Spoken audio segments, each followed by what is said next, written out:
Today I just want to talk briefly on who we are, who we believe we are, and what we have been told in our families, by our parents, by our grandparents, and how the oral history that we are one of the last tribes of Bani Israel and who migrated thousands of years ago to the current day Afghanistan and Pashtun, which is right now under the control of Pakistan. I'm not sure in this today's gathering how many of you would know this and how many of you would know a little bit of it and how many of you would not know at all. And to them this will come as a surprise, but to us Pashtun this is not something surprising.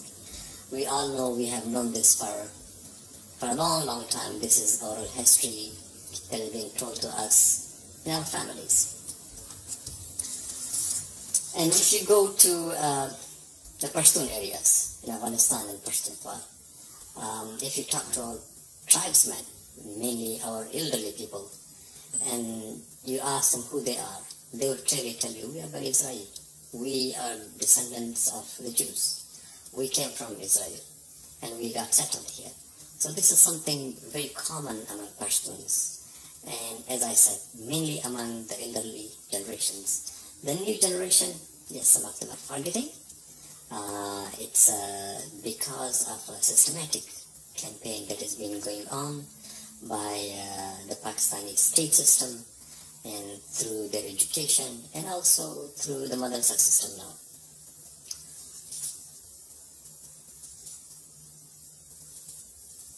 I will just go through the written history first. I will start from the oldest writings that we have in our hands. It's like 500-600 years old. And in old history, almost all Pashtun historians, starting from the 15th century, then the Mughals and Persians and the British historians in the 18th century, have all written in their books that Pashtuns are Bani Israel. One of the earliest historians is Ahmad Darweza, who was a clergy himself and has a huge influence on today's Pashto literature.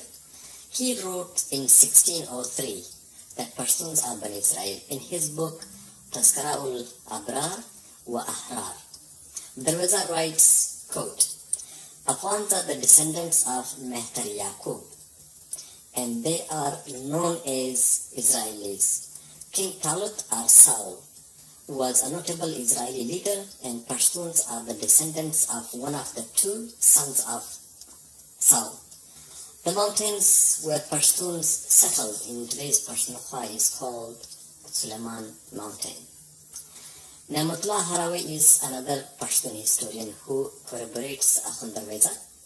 In his book Tarikh-e-Khan Jahani wa Makhzani Afghani in 1612, Harawi writes, quote, "King Saul was the king of Israel, but handed over the affairs of his kingdom to King David. King Saul was killed in a fight 47 years later. One of the grandsons from the line of his son, Armia, was called Afghana. Suleiman later became the king and assigned Asif and Afghana the administrative responsibilities of the kingdom." Unquote.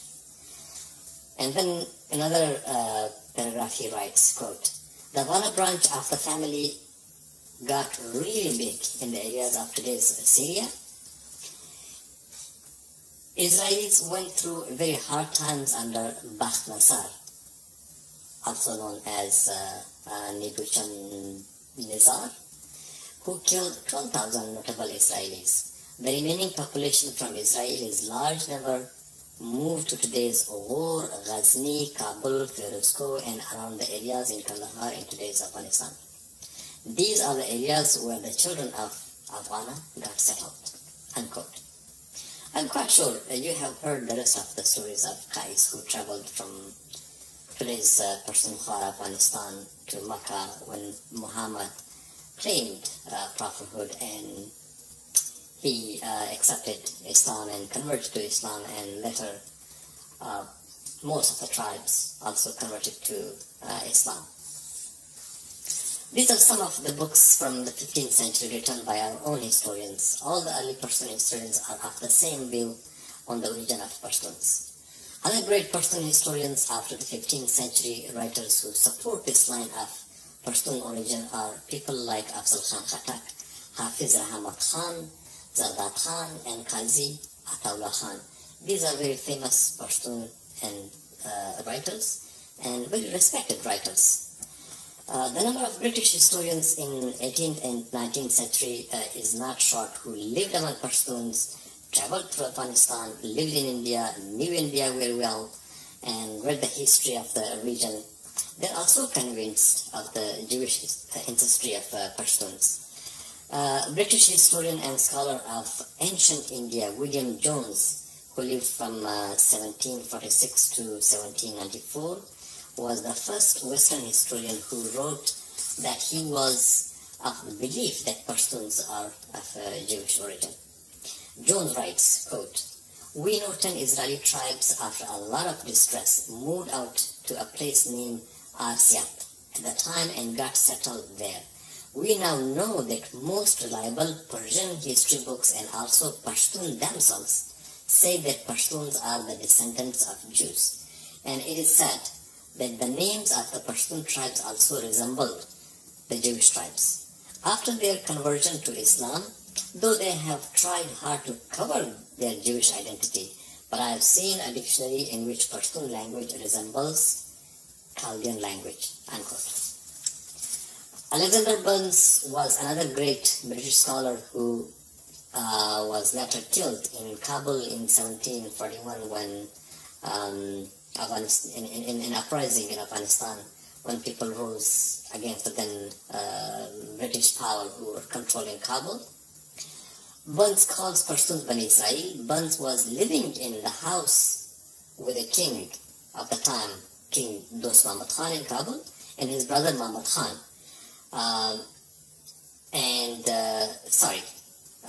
King Dost Muhammad Khan's brother's name was Jabal Khan. So he writes, quote, "I was in meeting with all the people who used to visit King's family, and they would bring me lots of documents to prove they were Bani Israel. I didn't have the time to read all those documents, but I would ask them to tell me what they believed and what those documents were about. They would call themselves Bani Israel," unquote. This was just to give you a quick view of what a large number of history books say about the Pashtun tribes, on their background. There is a lot more on the topic for those who would like to study, who would like to know, and who would like to search. And above all, if you go to the tribes and talk to the people, especially, as I said in the beginning, the elderly tribesmen, they would all tell you that the same thing about their origin, as their oral history has transferred from generation to generation for thousands of years. This aspect of our history is unfortunately fast dying among the new generation. After Islam, we are now going through the phase of Islamism, and there is a systematic campaign both in Pashtun in Afghanistan and the Pakistani state agencies to eradicate the Pashtun history and to give them a totally different narrative of history. Some of them keep on telling them they're Persians, some of them are telling them they're Aryans, and many other things. So the new generation Pashtuns some of them are still convinced, they have listened to their elderly people, they still believe in their oral history, they have read the 15th century books.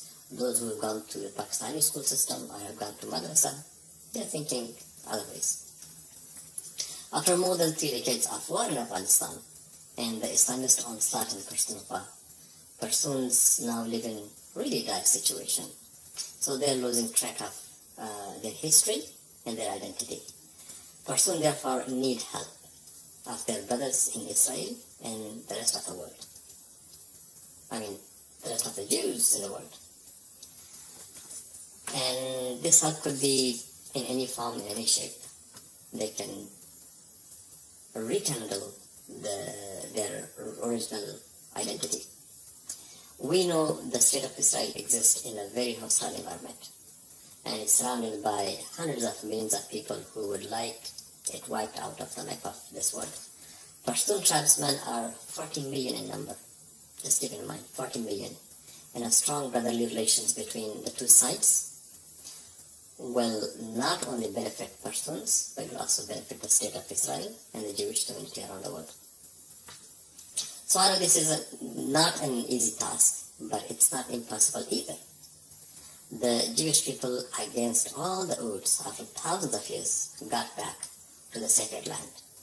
And despite the tiny land and a small population, Israel has become the strongest country in the region. Reaching out to Pashtun tribes and linking them with the global Jewish community should be much easier than the creation of the modern day Israel. And I hope this is done sooner than later, when we still have people among the tribes who already believe in our identity, in our origin. Stay in peace. Shalom. Lahikhat. Khuday Paman.